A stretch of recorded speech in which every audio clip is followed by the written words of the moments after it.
Namaskar. While discussing organization, we learned about the formal organization and informal organization.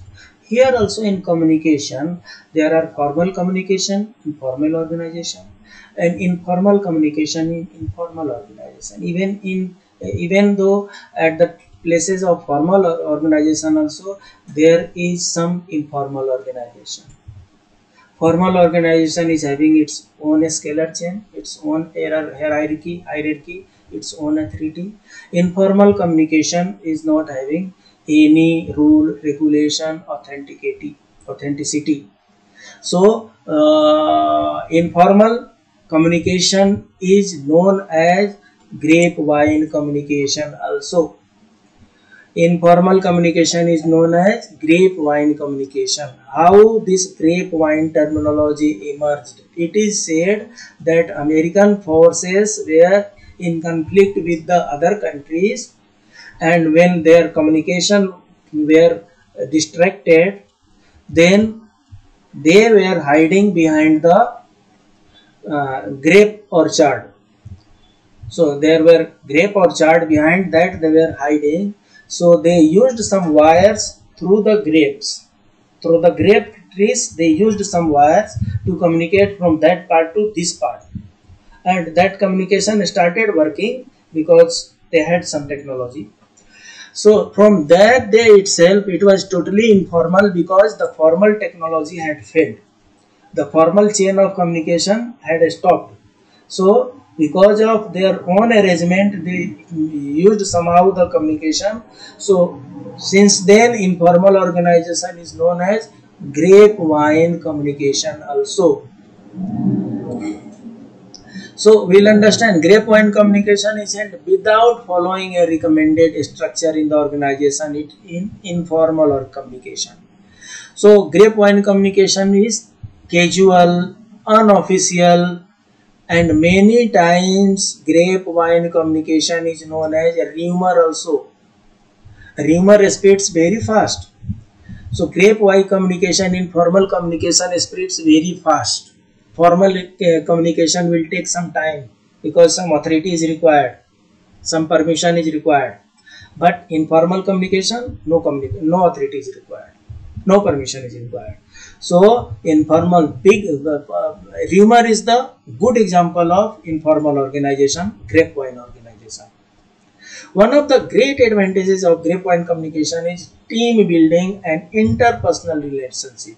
Not only you are able to get the same page as you core worker, but also allow them to get to know you also. So grapevine communication is single strand chain.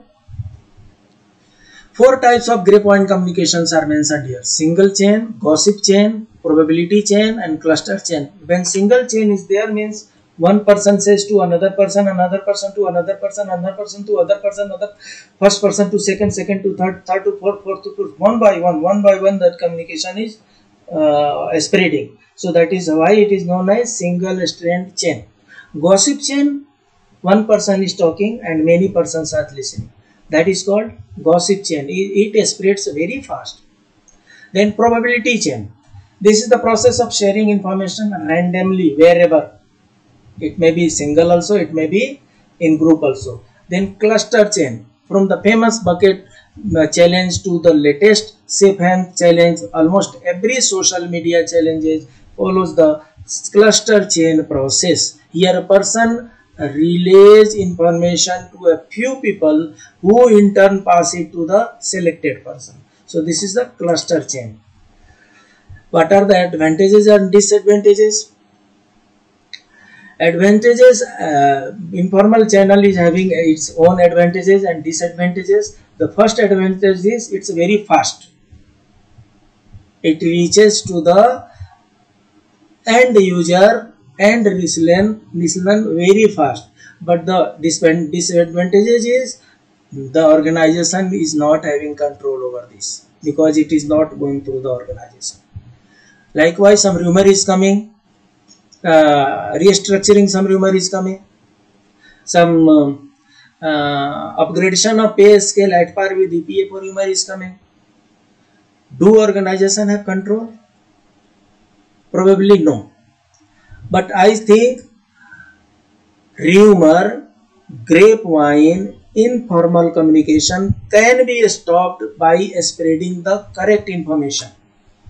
If organization has doubt that some rumors are spreading, the organization should come up with the form of circular or order that this is the present situation. The moment real information comes, rumor ends.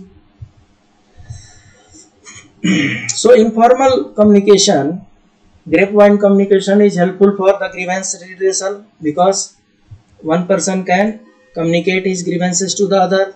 It improves better relationship and it increases the efficiency. What are the defects? Risk of misunderstanding is there and difficulty to control the information is there. So in this way, the whole process of communication comes to an end. Now we'll move to coordination. Till then, keep on revising, keep on practicing so that you can perform better in the coming examination. Till then, namaskar.